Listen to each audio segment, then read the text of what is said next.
Hi, I'm Jada. I'm Kristen. And today we're doing a movie review for Sonic the Hedgehog 3. So let's just get straight into it. First up, let's talk about characters, starting off with our star of the show, Sonic the Hedgehog. Sonic has really grown up through these movies, and you can really tell that with this film. He's a lot more confident in himself and in his abilities. He knows how to be a part of a team now. He's a lot more cocky. His personality is starting to mirror that of video game Sonic much more. Just this happy-go-lucky, free spirit that just really doesn't have a motive. He just wants to help people. Despite, suffering the loss of Longclaw, who was like a mother to him, he still does the right thing. He didn't let his grief change who he was. He also offered a lot of comedy and had a lot of good one-liners throughout the film. And overall, he was characterized really well. And then you have newcomer to the series, Shadow, who had a very similar start to Sonic. He had his friendship with Maria and Gerald Robotnik down at the lab. But then when he lost Maria, he did let his pain change him. He used that as a fuel for his hatred for humanity, a wants for revenge to get back at the people who had taken away his best friend. Throughout the film, I thought Shadow was really cool, he was mysterious, and he posed a really good threat for Sonic. Because Sonic isn't used to fighting against someone who is so on par with his skill level, someone who's as fast as him, as strong as him, someone that can turn super just like him. I also liked seeing the multiple sides to Shadow, because for the past decade or so, at least with regards to the games, Shadow's become kind of a static character, just the kind of token, edgy character who just broods all the time. But in this movie, we got to see his happiness with Maria. We saw how he dealt with the loss. We saw more vulnerability. We saw his anger. We saw more confidence at the end. And overall, it was nice to see a nice, well-rounded Shadow. And I thought he had a really good character arc. And then Tails, in the words of Agent Stone, he was adorable, super upbeat, just wants to help his friends. He may not be the best physical fighter, but his brains definitely helps to contribute to Team Sonic. And then, of course, you got Knuckles, the muscle of the group. He's very much a warrior, wants to prove himself, wants to help out his friends. He's very noble, sticks to his morals, but he also has a bit of a goofy side too, which I thought was really nice to see in this movie as well. Then we have Eggman. He's back. He was really hilarious. He offered a lot of good comedy. He also kind of had a character arc too, initially starting off with kind of working with Team Sonic before immediately betraying them. But then at the end, coming full circle and actually doing the right thing in the end to help stop the Eclipse Cannon. And then, of course, we had Gerald Robotnik, who was kind of just like an older Eggman. He was really funny as well. I thought those two bounced off each other really well. But he was also pretty menacing, especially when you think about this weapon he created, the Eclipse Cannon, his revenge against humanity for taking away his granddaughter. His grand plan was just to blow up the Earth, which is really dark. So I'm going to mainly get into the side characters because she covered all the main characters. The person I knew going into this movie was James Marsden. He plays Tom Wachowski. He's kind of like a father figure to Sonic, and same with his wife, Maddie, who is also just like a mother figure. They kind of have a found family aspect of Knuckles, Tails, and Sonic, where they're all like kind of brothers. So that kind of brings like a familial aspect between all of them. Next, I want to talk about Maria, who's the granddaughter of Gerald, and she kind of just plays like a character of just kind of a big arc in Shadow's story. She doesn't really say much, but she kind of offers a friendship to Shadow, so she's the basis of basically her death being the catalyst for his entire arc and his story of why he's feeling so much pain. And then lastly, I had Agent Stone. He's just kind of like a side character for Eggman. He kind of goes through his own arc of feeling underappreciated, and he just kind of has like his own little funny story on the side with Tails, but he doesn't really do much else kind of throughout it. Okay, next let's get into the plot. I honestly don't really know much about the plot because this was my first time ever seeing a Sonic movie. My overall impression was I thought the plot was interesting for it being my first time. I really like Shadow's arc, but I can't really tell you much about it, but you know who can? My friend Jada over here, so let's take her away. Yes, this movie plot was beautiful. It's definitely for the die-hard Sonic fans who have played the games, know the lore, can pick out all these references, but I also think it did a really nice job of explaining things for the more casual fans, the new fans who really haven't played the games or aren't familiar with the lore. I think it eases them into it, and you can catch on pretty quickly as to what is going on. But for the diehard Sonic fans, they know that the plot of this movie was practically a one-to-one recreation of Sonic Adventure 2's storyline. You had the introduction of Shadow, which was in the game, Jared Robotnik, Maria, the Eclipse Cannon, everything was it was one big Sonic Adventure 2 reference. But it told it in a little bit of a different way, but I thought that was really cool, but it was still Sonic Adventure 2 at its core. I really loved the progression of the plot. The stakes were always high. I was always on the edge of my seat. I was never really bored. There was also a lot of good comedy to help lighten up the mood and things like that. I really liked watching how they portrayed Shadow's backstory. It helped to humanize him a little more so people could understand why he was the way that he was. I liked his character arc of starting as the villain but then doing the right thing in the end and becoming the hero and teaming up with Sonic to take down the Eclipse Cannon. And overall, I thought the plot was just it was beautiful. Cinematic masterpiece. Now, did you happen to have a favorite scene from the movie?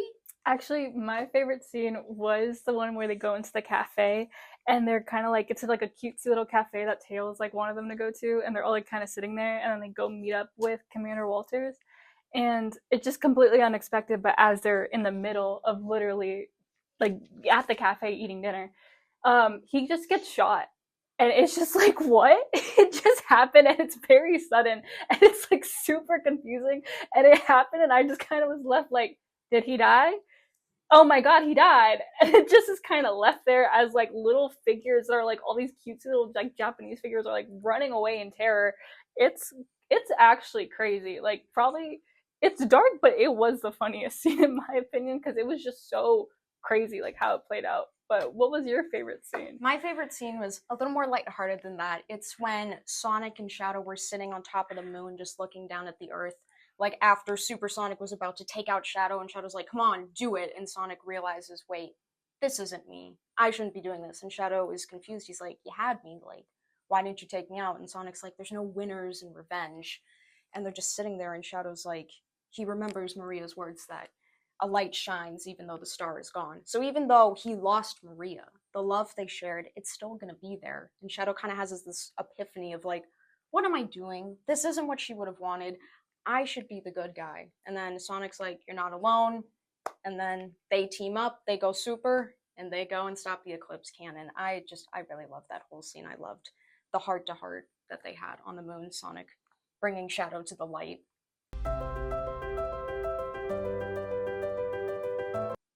Now let's talk about the acting in this film. I thought everyone did a really good job. Let's start off with Sonic's voice actor, Ben Schwartz. I think he's killing it as Sonic.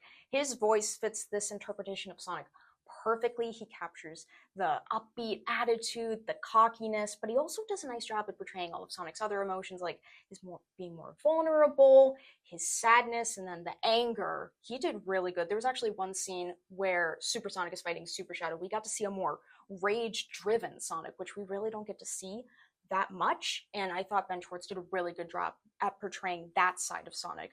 But overall, he's so in it. He knows what Sonic is. He's very rooted with the character, and he's doing a really good job. What did you think about Ben Schwartz's portrayal?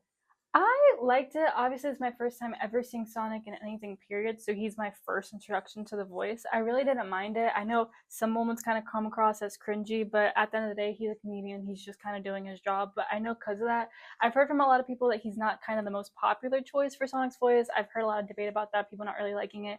But my personal opinion was I didn't really mind it too much. But we can get into what did you think about Shadow and Keanu Reeves' performance. Keanu Reeves did an excellent job for Shadow. His portrayal was perfect. The voice wasn't too deep, it wasn't too whispery. You could clearly understand what he was saying. Every sentence felt very powerful, very menacing. And he also, like Ben Schwartz, did a good job at portraying all of Shadow's different emotions. Him having more vulnerability in his scenes with Maria, his anger, being consumed by his grief, and then being a little more cocky at the end once he teams up with Sonic, the just try to keep up. That was really cool.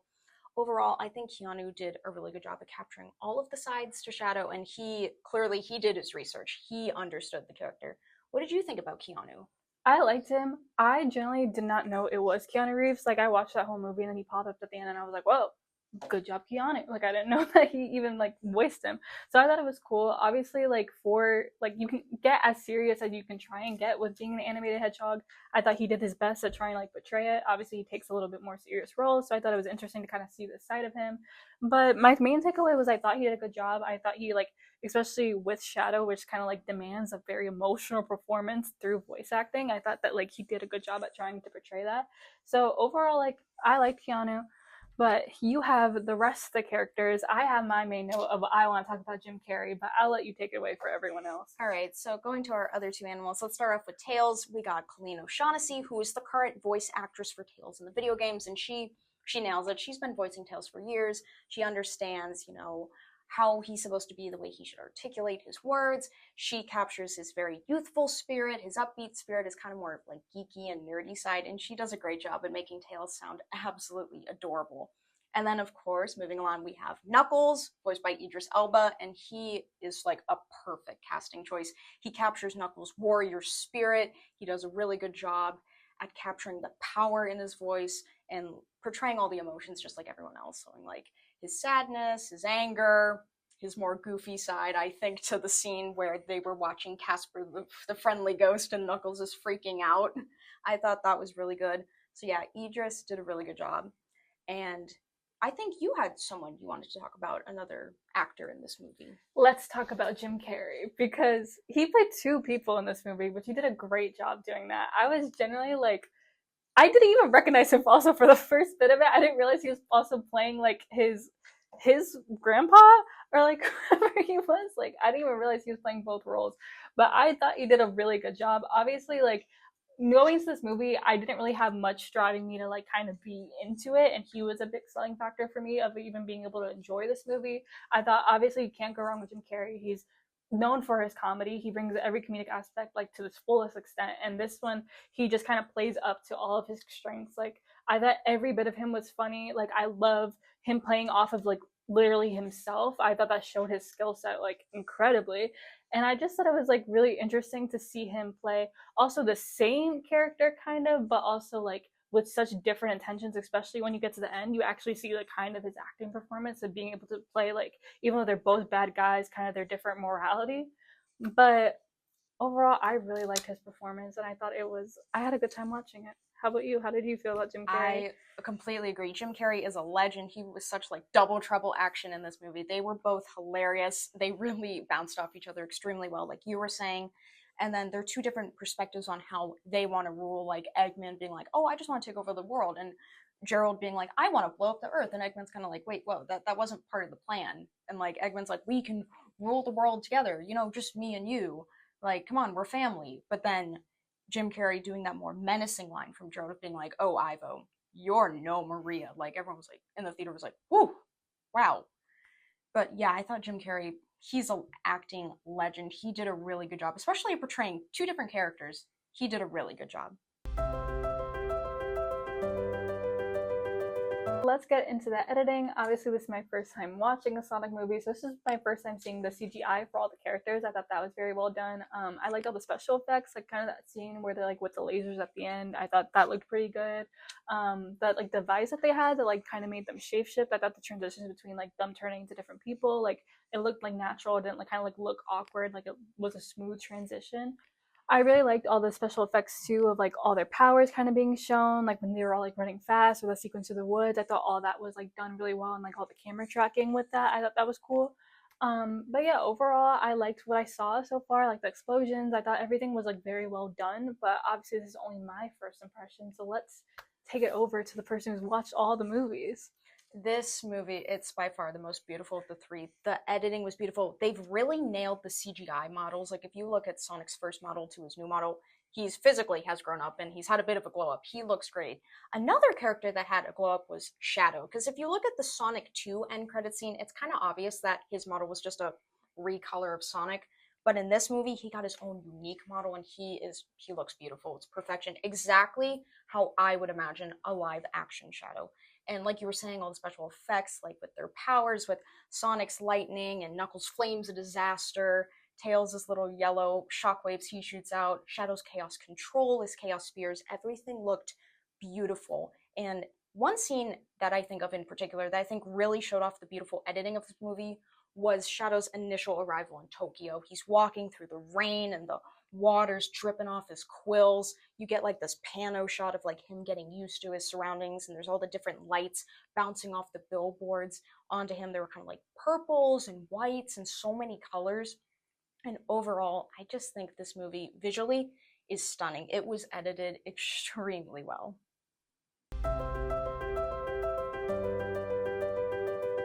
Now let's talk about all of the references that were in this movie that were meant for the die-hard Sonic fans that could pick it out. So in the beginning of the movie, you have the race between Sonic, Tails, and Knuckles. When Sonic wins, he hits a goalpost, which is iconic in the video games. That's how Sonic always ends the level. And then they had the end level music from Sonic Generations started playing while Sonic was doing his little victory dance, so that was a cute little Easter egg. And then when Sonic and crew arrive in Tokyo right before they jump off the helicopter, Sonic says the iconic line from Sonic Adventure 2, talk about low-budget flights, no food or movies, I'm out of here. And then they go down to fight Shadow. That was a really nice touch. And then in Tokyo, when Sonic and crew first fight with Shadow, Shadow hops on a motorcycle and has a gun, which is a reference to Shadow's standalone game, Shadow the Hedgehog, which for some reason Sega decided, let's let him ride a motorcycle and give him a gun for some reason. But it was a really nice Easter egg to a game that got a lot of, in my opinion, unnecessary hate. I didn't think it was that bad. And then when they went to the cafe, the Chow Garden, that was a reference to Sonic Adventure 2, where the Chow Garden in that game, you can raise these little creatures called Chow, you can level up their stats and then have them compete in competitions. That was a nice little reference, I thought. And then another reference, my favorite reference that I picked out immediately watching this film, in the flashback to Maria and Shadow, they're watching a movie, it was called like Alien Attack or something, and they show this big like lizard looking thing. That was the Bio-Lizard from Sonic Adventure 2, which was Gerald Robotnik's first attempt at creating the ultimate life form before that failed, and then he landed on making Shadow as the ultimate life form. So that was a really nice reference, kind of like being like, hey, here's Shadow's true history while still staying in line with the movie lore that they were creating. Another reference I really liked in London, when Sonic is on top of the, I believe it was the Ferris wheel, waiting to infiltrate the gun base, he like gets on his knees and like slams his fist down, which is a reference to the animation that will play in Sonic Unleashed when the player gets an E rank, which is the worst rank you can get in the game. Like Sonic's like sitting there and he's like, no, why did you play so bad? So that was really funny. And then arguably the most iconic reference in this entire film, Sonic and Shadow doing their dap up, turning super, live and learn. The main theme of Sonic Adventure 2 by Crush 40 starts playing, and they blast off to go stop the Eclipse Cannon, because that quite literally is exactly what happens in Sonic Adventure 2. They dap up, and then they go save the Earth. Every single reference in this movie was so great. I had such a fun time pointing every single thing out, and it was truly a film for the fans.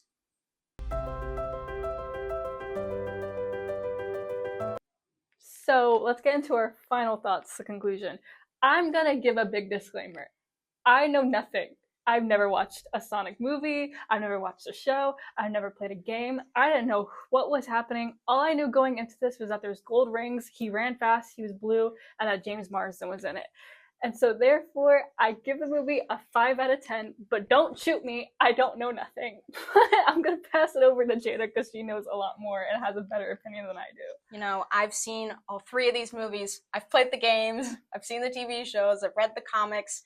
Out of these 3 movies, this one is definitely my favorite. It was executed beautifully, it excelled in everything it was trying to do. And overall, I rate it 10 rings out of 10. I thought it was really good. Well, anyways, thanks for watching our ENTV movie review of Sonic the Hedgehog 3. Keep on the lookout for more movie reviews from ENTV. We'll see you in the next video. Bye!